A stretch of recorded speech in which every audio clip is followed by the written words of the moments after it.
is CBS News Miami. Right off the top, we are tracking Hurricane Erin. The Category 2 storm is expected to make a turn north, and the center of the storm will pass just east of the Bahamas as we head into the evening.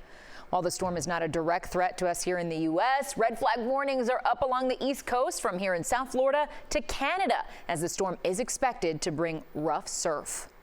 Good afternoon and welcome to CBS News Miami's Quickcast. I'm Lauren Pastrana in for Naja Sherman, and next weather meteorologist Shane Hinton joining us now with the very latest on Erin. Shane? That's right. So we are continuing to monitor it very closely as we head into the next couple of days, those indirect impacts that we are tracking for you. Let's get you the latest on Erin itself. Okay, right now you're taking a look at it. Still a very large system in regards to its size as it moves, as we mentioned, just to the east of the Bahamas. If you are curious how far it is from Miami, well, we are, or even South Florida in general, it is just over about 400 miles or so away. So we are going to keep it well out toward our east, thankfully, as we head throughout the next several days. I think the main impacts we're going to see are going to be the rougher marine condition, elevated rip current risk, and even today, northerly wind flow. Now that wind flow is what's helping to trudge up those showers and storms that we've seen that have been fairly widespread as we were expecting the past several hours. The most activity right now in southern Miami-Dade is now pushed south of Homestead. Just look at all that lightning there. We had one severe thunderstorm warning in southern Broward County into northern Miami-Dade earlier this afternoon, but that has since expired. As you take a look at the next weather rain tracker, we'll hold on to scattered to widespread showers throughout the next several hours, so keep the umbrella near. If you have any early afternoon, early evening plans, they'll start to taper off by around 8 or 9 o'clock, then a mostly quiet overnight period. Now tomorrow, our winds are going to shift from the west. This is going to reduce our rain chances slightly, but we can't rule out the potential for some of those showers and storms actually making it into our metro areas, say Fort Lauderdale and Miami, for tomorrow afternoon. Hourly forecast for the rest of the day today has that 50 to 60% chance for showers and storms. Not everyone is going to see the showers over the next few hours, but I'd rather you be prepared. Temperatures drop into the lower 80s on the thermometer, but goodness, it certainly has been feeling fairly steamy out there. In fact, today we had heat index values up to around 107, even 110 for parts of the Keys. Now, here are those indirect impacts I was mentioning that we could see here in South Florida on our marine conditions. Wave heights up to 2 to 5 feet for portions of Broward and Miami-Dade County. Palm Beach getting the brunt of it, though, for us locally, with wave heights up to 6 feet, or surf heights, rather.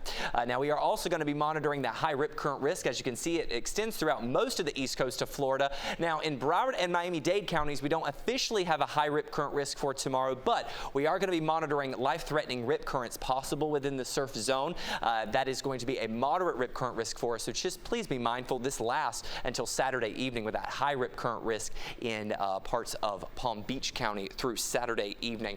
Let's take a look at what we are going to be tracking, though, as we look at your feels-like temperatures for tomorrow. It's still going to be staying pretty hot in heat advisory criteria for sure.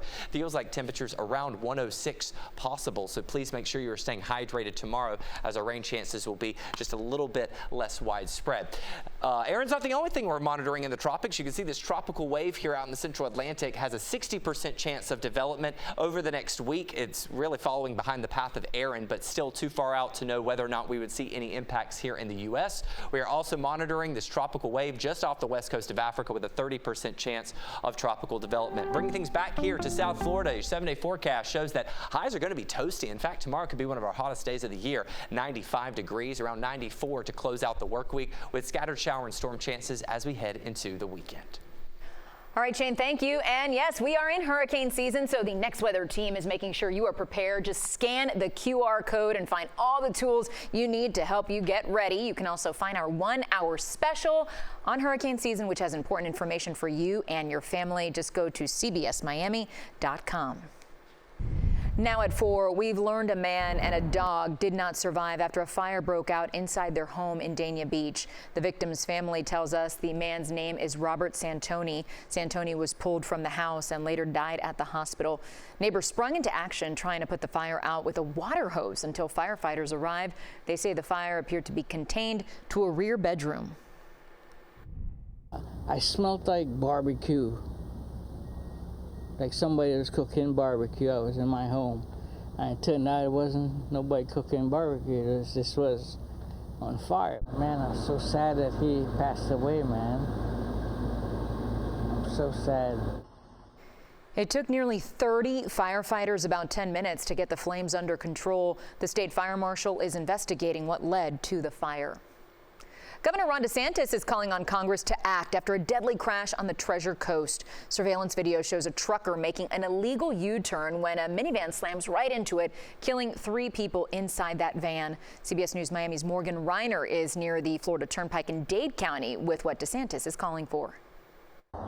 Governor DeSantis says that congressmen have reached out and expressed their sympathies. And while he says that's nice, he says they have the real power to make change. Video surveillance captures the moment a driver identified as 28-year-old Harjinder Singh make an illegal U-turn on Florida's Turnpike last week. A black minivan plows into the truck. It's disturbing, too, because if you look, we have video of this. We have photos of this. And he seemed to not like, I mean, it was almost like, you know, he's walking down the sidewalk, maybe stubbed his toe, just kind of like, it was like, it didn't register to him, you know, what had happened. And I'm like, that is really, really cold. A 30-year-old man from Florida City and his 2 passengers, a 37-year-old woman from Pompano Beach and a 50-year-old man from Miami, were killed in the crash. The Department of Homeland Security says the driver of the truck crossed into California illegally in 2018, and that's where he received his commercial driver's license. Florida, what we've said is we're not giving licenses if you're here illegally. We're not giving ID cards. In fact, you can't even do like these NGOs want to issue. We don't allow that. California, they do it differently. They invite people to come illegally. He's putting the ball in Congress's court. Can't just be like we do things right in Florida and somehow that's going to cure what's happening on the left coast and some of these other places. Ultimately, Congress has the power of the purse. They do not need to fund you if you're a sanctuary state. They can remove funding from sanctuary cities. So stop subsidizing this. You know, you have people that are in Congress that are complaining about what happened, and while I appreciate the sympathy, it's like you guys have the power of the purse. Florida's Attorney General says that they're not just going to deport Singh. They said that they're going to convict him and keep him behind bars for as long as possible. Near the Turnpike, Morgan Reiner, CBS News, Miami. Now to the Trump presidency. President Trump said today he's working on facilitating talks between the leaders of Ukraine and Russia after he met with both of them individually over the last few days in an effort to end the war. The White House says there are many options being discussed between the national security team and both countries. President Trump seemed to suggest he holds some sway with Putin when it comes to ending the war, as he said off mic talking to French President Emmanuel Macron. He wants to make a deal for me. You understand that, as crazy as it sounds? Trump promised that the United States will help provide security, guaranteeing to protect Ukraine from future Russian invasions. The White House did not provide specifics of those guarantees, but they did say it will not include boots on the ground. When we come back, a young man who's not just dreaming of change, but making it happen. See how he's leaving a powerful mark on his community, one side job at a time. In today's Health Watch, in a break with current CDC recommendations, a leading pediatrics group recommends COVID-19 shots for infants and young children. The American Academy of Pediatrics says the CDC's Advisory Committee on Immunization Practices was overhauled this year and replaced with members who have a history of spreading vaccine misinformation. The CDC says current COVID-19 vaccine recommendations for children ages 6 months to 17 years should be based on shared clinical decision-making. The AAP says all children ages 6 through 23 months should get a COVID-19 vaccine unless they have known allergies to it or its ingredients. It also recommends a single dose for certain children ages 2 through 18 years old. In this week's all-new Miami Proud, we introduce you to a young South Florida man who's already compiled a proud history of community service, and he's still in high school. He's cleaned up neighborhoods and mangroves, spent time in nursing homes, and now he's making life easier for families living in domestic violence shelters. CBS News Miami's Chelsea Jones has his inspiring story. Based on my own passion, I started now Wheels for Feels, and I've really taken that upon myself. I have a true passion for riding bikes, and yeah, I love to be able to provide these children and family with the joy of riding. Jesse Profeta, a senior at Dr. Michael M. Crop High School, is on a mission. The nonprofit he founded, Wheels for Feels, has donated dozens of bicycles to domestic violence shelters in South Florida. Jesse and his volunteers find broken bikes and discarded bike parts on the streets. Others are donated from his growing list of sponsors. I bring them to my warehouse. I then begin fixing them with my team, and I just work to fix these bikes, and then I donate them. Some of Jesse's bicycles end up at Safe Space. The foundation assists domestic violence victims. But longtime Safe Space volunteer Elizabeth Becker says Jesse meets a need they can't. And that is to give them a feeling that the community is supporting them, that they're entitled to the things that they had at home, that they can own and ride a beautiful new bike. Sometimes kids get his bikes. Sometimes their moms do, which some use as transportation to get to and from work. And Jesse does all this anonymously. Donor and recipient never meet, but on this occasion, Jesse got a special surprise from one of the kids. And they never get to say thank you in person. Oh, this is amazing. Wow. But they made some special cards for you. Wow. You can see they worked at them very hard.